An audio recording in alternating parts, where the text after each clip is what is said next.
وملائكته يصلون على النبي يا أيها الذين آمنوا صلوا عليه وسلموا تسليما اللهم صل على سيدنا ومولانا محمد وبارك وسلم صلاة وسلام عليك يا رسول الله صلى الله تعالى عليه وسلم. أعوذ بالله من الشيطان الرجيم. بسم الله الرحمن الرحيم.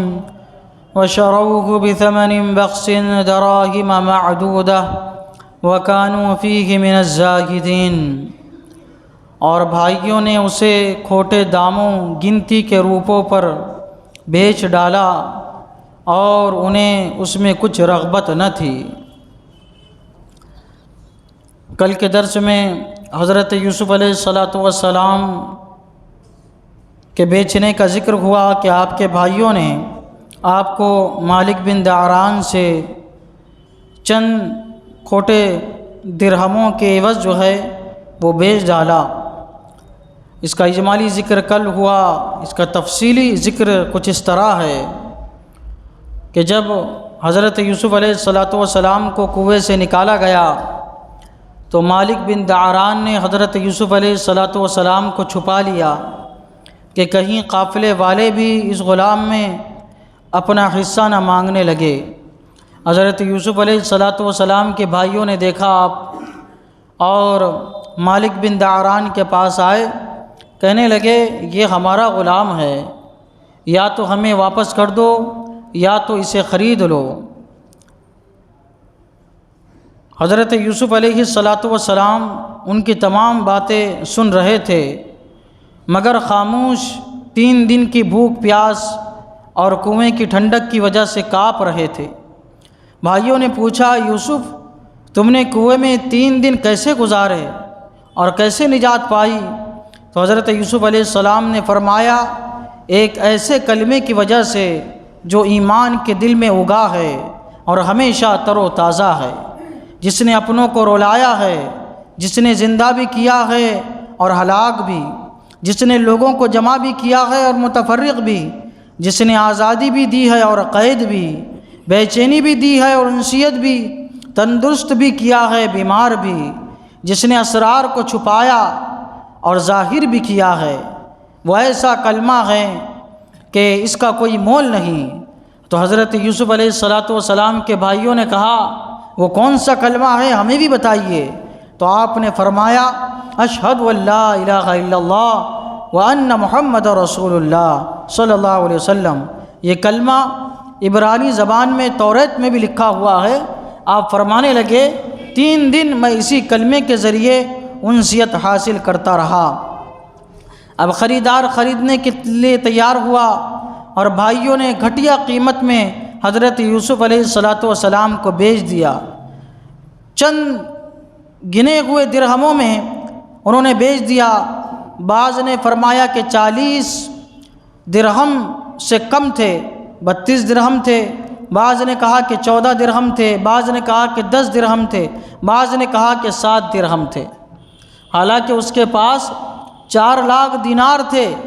اس نے درہموں میں خریدا. 200 درہم کا 1 دینار ہوتا ہے. لیکن حضرت یوسف علیہ السلام کو جو خریدا گیا 40 درہم سے کم میں جو ہے وہ خریدا گیا.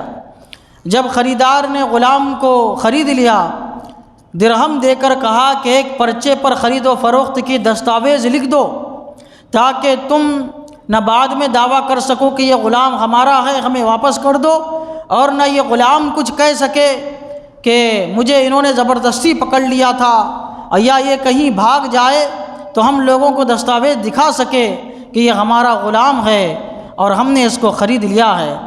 بھائیوں نے دستاویز لکھ کر کہا کہ اس بھگوڑے غلام کی احتیاط کرنا کہیں بھاگ نہ جائے. یہ کہہ کر بھائی واپس ہوئے تو حضرت یوسف علیہ السلام غم سے نڈال ہو کر روئے. قافلے والوں کو تعجب ہوا کہ بھگوڑا غلام آقا کی جدائی سے رویا نہیں کرتا، یہ کیوں کر روتا ہے؟ مالک بن دعران نے پکارا اے غلام، تو حضرت یوسف علیہ السلام نے فرمایا لبیک. تو مالک نے کہا میرے قریب آ جاؤ.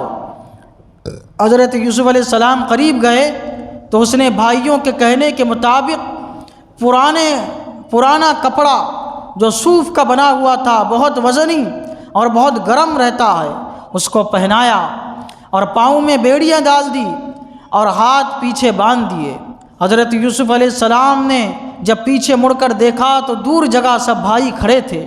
آپ نے مالک سے کہا کہ اگر اجازت دے تو اپنے صاحبوں سے آخری ملاقات کر کے آتا ہوں۔ مالک نے اجازت دے دی۔ جب حضرت یوسف علیہ السلام قریب گئے تو بھائی سب باندھ کر کھڑے ہو گئے کہ دیکھیں یوسف کیا کہتا ہے۔ یوسف کو اسی حالت میں دیکھ کر سب رونے لگے۔ حضرت یوسف علیہ السلام نے فرمایا، اے بھائیو، خدا تم پر رحم کرے اگرچہ تم نے مجھ پر رحم نہیں کیا۔ خدا تم کو عزت دے اگرچہ تم نے مجھ کو ذلیل کیا اور اس مصیبت میں پہنچایا۔ خدا بند کریم تمہاری مدد کرے اگرچہ تم نے میری مدد نہ کی۔ خدا تعالیٰ تمہاری حفاظت کرے اگرچہ تم نے مجھ کو بیچ دیا۔ یہ جملے حضرت یوسف علیہ السلام نے اپنے بھائیوں سے کہے۔ بھائیوں نے جب یہ سنا رونے لگے، کہا کہ اے یوسف، ہم شرمندہ ہے۔ اگر ہم کو باپ سے کی ہوئی بات کا خوف نہ ہوتا یا ہم دستاویز لکھ کر مالک کو نہ دیے ہوتے تو ضرور تجھ کو چھڑا کر باعزت باپ کے پاس لے جاتے۔ حضرت یوسف علیہ السلام ابھی کھڑے ہو کر رو ہی رہے تھے کہ مالک بن دعران کا ایک نوکر آیا اور اس نے حضرت یوسف علیہ السلام کو اٹھا لیا، کیونکہ آپ چل نہیں سکتے تھے، پاؤں میں بیڑیاں تھے آپ کے، اور تیز جو ہے وہ چلنے لگا اور اس کو حضرت یوسف علیہ السلام کو جو ہے ایک اونٹ پر جو ہے ایک جانور پہ ایک سواری پہ بٹھایا گیا۔ اب عصر کے وقت جو ہے قافلہ وہاں سے روانہ ہوا۔ حضرت مالک بن دعران جو تھا اس کا ایک غلام تھا، اس کا نام ملیح تھا، یہ حبشی غلام تھا جو طاقت اور قوت میں جو ہے مضبوط ہوا کرتے ہیں۔ تو مالک بن دعران نے حبشی غلام کے سپرد کر دیا حضرت یوسف علیہ السلام کو کہ اب اس کی حفاظت تیرے ذمے میں ہے۔ ملیح نے کہا، اے آقا، کیا وہی غلام ہے جس کا تم نے خواب دیکھا تھا؟ تو مالک نے کہا، یہ وہ نہیں معلوم ہوتا، کیونکہ اس کی کوئی شان ظاہری طور پر دکھائی نہیں دے رہی ہے، اور جب میں نے خواب دیکھا تھا تو تعبیر بتانے والے نے اس غلام کی بڑی شانیں بیان کی تھی۔ الغرض یہ کہ مجھے نہیں لگتا یہ وہ غلام ہے جس کے بارے میں نے خواب دیکھا تھا۔ قافلہ جو ہے وہ چلتا رہا، رات بھر چلتا رہا قافلہ۔ حضرت یوسف علیہ السلام کو ہاتھ پیر باندھ کر ایک اونٹ پر بٹھایا ہوا تھا۔ راستے میں جب والدہ کی قبر آئی، راستے میں یہ جہاں جا رہے تھے مصر راستے میں جو ہے حضرت یوسف علیہ السلام کے والدہ کی قبر آئی۔ یہ پہلے بیان ہو چکا ہے کہ حضرت یوسف علیہ السلام کے جو چھوٹے بھائی ہے بنیامین، وہ جب پیدا ہوئے تو ان کی پیدائش کے ساتھ ہی ان کے والدہ کا انتقال ہو گیا تھا۔ تو حضرت یعقوب علیہ السلام نے ان کی خاص طور سے پرورش کی تھی۔ تو راستے میں چلتے ہوئے والدہ کی قبر آئی، حضرت یوسف کی نگاہ پڑی، چاندنی رات تھی، یوسف نے خود کو گرا دیا، اونٹ سے اپنے آپ کو انہوں نے گرا دیا اور والدہ کی قبر سے لپٹ گئے اور عرض کیا، یا امی، اے میری ماں، بھائیوں نے مجھے والد سے جدا کر دیا، مجھے گرمی میں گھسیٹا، مجھے تماچے مارے اور میرے قتل کا ارادہ کیا، میرا کرتا اتار کر رسی سے باندھ دیا اور بیابان کنویں میں ڈالا، میرے پیٹ کو پاؤں سے روندا، مجھے ٹھنڈے پانی سے پیاسا رکھا، مجھے بھوکا رکھا، میرے نازک ہاتھوں کو مروڑا۔ اے میری پیاری ماں، اگر تم میری حالت کو دیکھتی تو تڑپ کر مجھے چھڑا لیتی۔ اے امی، اٹھو، دیکھو میں کس حال میں پڑا ہوں، مجھے میرے بھائیوں نے غلام بنا کر بیچ دیا، مجھے ان کے کپڑے پہنائے، مجھے بیڑیوں میں باندھا، میرے نازک اور کمزور کلائیوں کو مضبوط رسیوں سے باندھا، میں ابھی تک بھوکا ہوں، پیاسا ہوں، کسی نے ابھی تک مجھے کھانے تک کا نہیں پوچھا ہے۔ اے میری امی، اٹھو، میرے ہاتھ کھول دو، مجھے درد ہو رہا ہے۔ یہ دردناک فریاد حضرت یوسف علیہ السلام نے کی تو آپ کی فریاد سن کر قبر جو ہے وہ کانپنے لگی۔ قبر سے آواز آئی، یا قرۃ عینی یا ولداہ واسمرت فؤادہ اصبر وصبرک علی اللہ، یعنی اے آنکھوں کی ٹھنڈک، اے بچے دل کے ٹکڑے، صبر کر اور تیرا صبر اللہ تعالیٰ پر ہے۔ حضرت یوسف علیہ السلام یہ سن کر سجدہ شکر بجا لائے۔ جب فارغ ہوئے تو قافلے کی طرف چل پڑے۔ آپ نے گرا دیا تھا لوگوں سے بچا کے اپنے آپ کو، قافلہ آگے چل گیا تھا تو آپ قافلے کی طرف چل پڑے۔ کچھ دور جا کر یہ قافلہ ٹھہر گیا تھا تو ملیح نے دیکھا کہ حضرت یوسف علیہ السلام دکھائی نہیں دے رہے۔ غلام نے دیکھا تو اس نے آواز لگائی کہ عبرانی غلام بھاگ گیا ہے، عبرانی غلام جو ہے وہ بھاگ گیا ہے۔ قافلہ رک گیا اور ملیح جو ہے غلام تلاش میں دوڑا۔ کچھ دور اپنی طرف حضرت یوسف علیہ السلام کو آتے ہوئے دیکھا کہ حضرت یوسف علیہ السلام قافلے کی طرف آ رہے ہیں۔ پکڑ لیا اور حضرت یوسف علیہ السلام کو تماچے مارے، اور حضرت یوسف علیہ السلام کا پاؤں پکڑ کر اس نے گھسیٹا اور کہنے لگا تیرے مالکوں نے، تیرے صاحبوں نے سچ کہا تھا کہ تو چور ہے اور بھگوڑا ہے، ہم نے اپنی آنکھوں سے دیکھ لیا ہے۔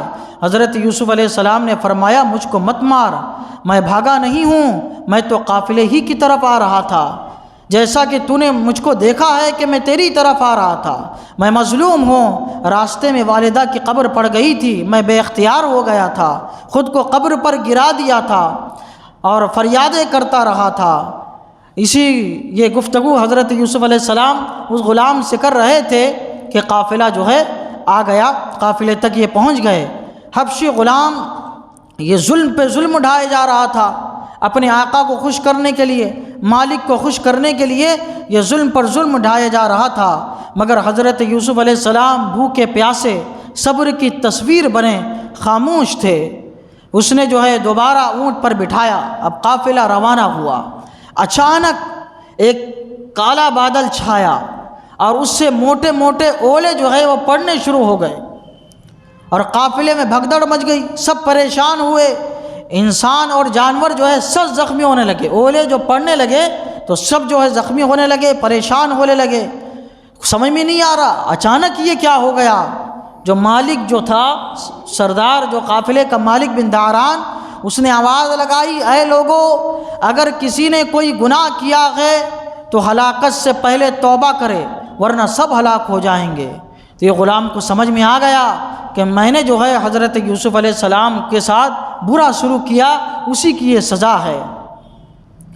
ملیح نے کہا گناہ مجھ سے ہوا ہے، میں نے عبرانی غلام کو مارا اور زمین پر گھسیٹا ہے، جبکہ اس نے کہا بھی تھا کہ میں مظلوم ہوں۔ مالک دوڑتا ہوا حاضر بارگاہ ہوا، مالک بن داران حضرت یوسف علیہ السلام کی بارگاہ میں آیا، عرض کیا ملیح جو غلام ہیں اس کی غلطی کو معاف کر دو اور دعا کرو کہ اللہ تبارک و تعالی یہ جو عذاب ہے اس کو دور کر دے۔ حضرت یوسف علیہ السلام نے پھر بارگاہ عزتی میں اللہ تعالیٰ کی بارگاہ میں دعا کی، فوراً اولے برسنے بند ہو گئے۔ صبح کا وقت تھا، بادل ختم ہوا، سورج نکل آیا۔ اب جو مالک تھا قافلے کا سردار، اب اس کو یقین ہو گیا یہ وہی غلام ہے جس کی میں نے خواب میں بشارت دیکھی تھی۔ اب اس کو سمجھ میں آ گیا یہ خواب میں جو میں نے غلام کے بارے میں دیکھا تھا یہ وہی غلام ہے۔ فوراً حضرت یوسف علیہ السلام کی بیڑیاں کھولی، ہاتھ سے رسی کھولی، ان کا کرتا اتار کر عمدہ لباس پہنایا اور اس کے بعد قافلہ جو ہے آگے روانہ ہوا۔ کئی شہروں سے گزرا، ممالک سے گزرا، وہ شہر والوں کے ساتھ کیا کیا عجائبات رونما ہوئے، حضرت یوسف علیہ السلام کو دیکھ کر ان کی کیا کیفیتیں ہوئی وہ بھی سننے کے قابل ہے۔ انشاءاللہ اگلے درس میں ان کا بیان ہوگا۔ اللہ تعالیٰ کی بارگاہ میں دعا ہے قرآن شریف سیکھنے سمجھنے اور اس کے مطابق ہم سب کو اپنی زندگی گزارنے کی توفیق عطا فرمائے۔ اشہد ان لا الہ الا اللہ واشہد ان محمدا عبدہ ورسولہ وصلی اللہ تعالی علی سیدنا محمد وعلی آلہ وصحبہ اجمعین برحمتک یا ارحم۔